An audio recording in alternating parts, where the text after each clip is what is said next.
más importante lección de vida fue la valentía para hacer algo totalmente nuevo y disruptivo, como crear una empresa.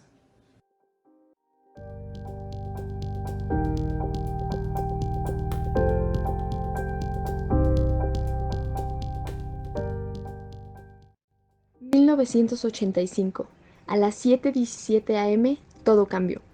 Un terremoto con magnitud de 8.1 en la escala Richter asoló el centro del país, dejando más de 40.000 víctimas y personas afectadas, cambiando para siempre el rumbo de México y la visión de Armando Juárez Pérez.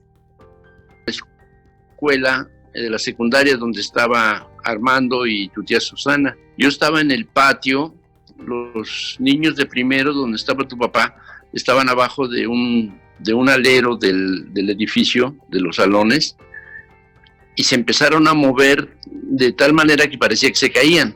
Entonces yo estaba muy preocupado y saqué a los niños de esa parte de abajo, los puse en medio del patio y ya después vi cómo los edificios chocaban uno con otro, pero gracias a Dios no se cayeron. Se debía estabilizar rápidamente a la región, así como reactivar la economía y satisfacer las demandas de servicios y viviendas para las comunidades afectadas. En consecuencia, se inician políticas de austeridad. El tiempo fue propicio para abrir la empresa porque acababa de pasar una devaluación muy fuerte que hubo en esa época, como en el 83, 84, y después de la devaluación empezaron a abrir obras. Sentí que era la oportunidad para trabajar por mi cuenta, por eso es que abrí la empresa. Entre las dificultades se encontraba la reducción del gasto público planeada en febrero, así como la liquidación o transferencia de empresas públicas no estratégicas para un fortalecimiento apoyado por el gobierno, lo que generó pérdida de empleos, dejando secuelas en una caída del 3.12%, resultante de las políticas estrictas entre 1982 y 1986, que controlaban el crecimiento económico regulado a partir del endeudamiento y la inflación. Así, el presidente Miguel de la Madrid pone énfasis en el programa de aliento y crecimiento pactado en el 85, que se proponía detener el incremento de los intereses, la inflación y la devaluación de la moneda, por lo que se acuerda que el gobierno no incrementará el costo de los servicios que éste proporcionaba, mientras que comerciantes y productores se comprometían a no aumentar precios y no demandar incrementos salariales. Sentí que era el momento de independizarme y prosperar económicamente, porque había la oportunidad, claro.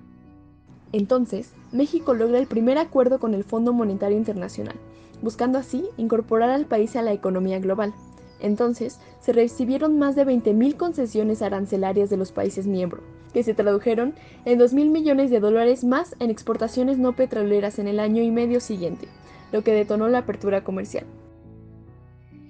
El principal objetivo pues era superarme como persona, cambiando de estatus social también, de condición económica y todo eso, ¿no?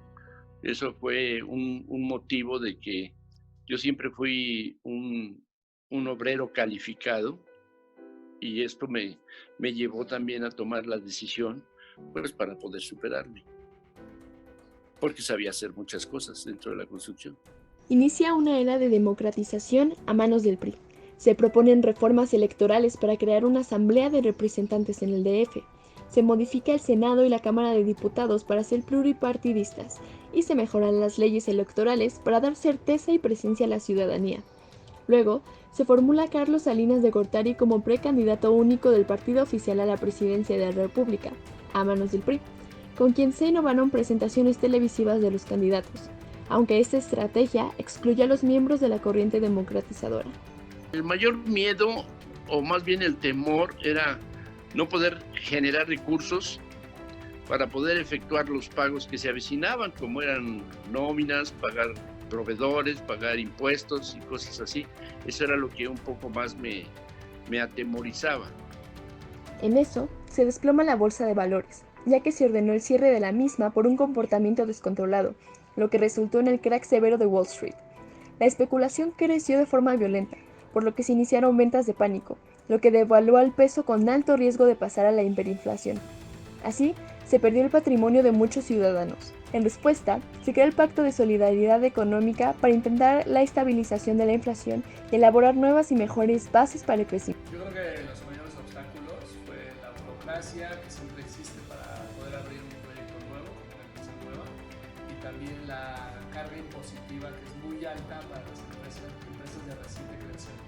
Para el 88, entra Salinas a la presidencia, con quien comienza la reducción de la inflación hasta en un 51.7%.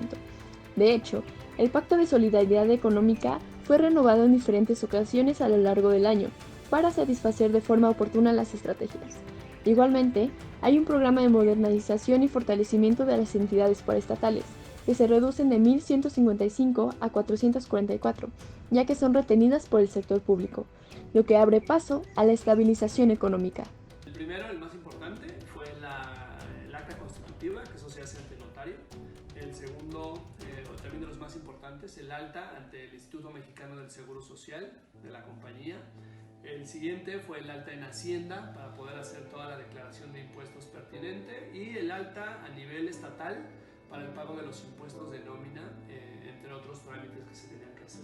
Hacia los 90s, ya hay un partido que se proclama de izquierda, el PRD, mientras el Congreso de la Unión aprueba la reprivatización de la banca, con el compromiso de iniciar las negociaciones con Estados Unidos con el Tratado de Libre Comercio, a la vez que se crea el Fondo Bancario de Protección al Ahorro, FOBAPROA.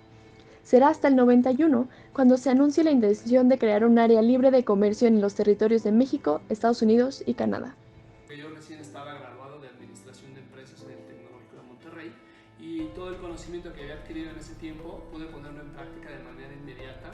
Y la segunda vía fue que también para mí, prácticamente antes de graduarme, tomar la responsabilidad de una compañía y todos los proyectos que implicaba fue algo también muy bueno para mi carrera profesional. Fueron 6 años que estuve con él. El impacto más fuerte fue el ver cómo mi papá se superaba a sí mismo, se ponía metas y las alcanzabas, y definitivamente también el impacto que tuvo económicamente en la familia, porque fue algo muy bueno para la familia también. Para 1992 se firma el Telecán, que entra en vigor hasta el 94. Asimismo, se crea la reforma que pone fin al reparto agrario y se abre el campo al capital mediante la reforma al artículo 27 de la Constitución. Se pone en marcha el sistema de ahorro para el retiro SAR y se crea la Secretaría del Desarrollo Social, CDSOL. Igualmente, se crean nuevas regulaciones en la relación Iglesia-Estado. En el 93, se retiran 3 ceros en los billetes y monedas metálicas, gracias a la inflación que llevaba años sufriendo el país, lo que provoca que los centavos vuelvan a estar en circulación. Pero al 94, esperaban algunas turbulencias al país. El EZLN se levanta en armas ocupando diversos municipios de la entidad y le declara la guerra al Estado mexicano, quienes registraron atentados por todo el país.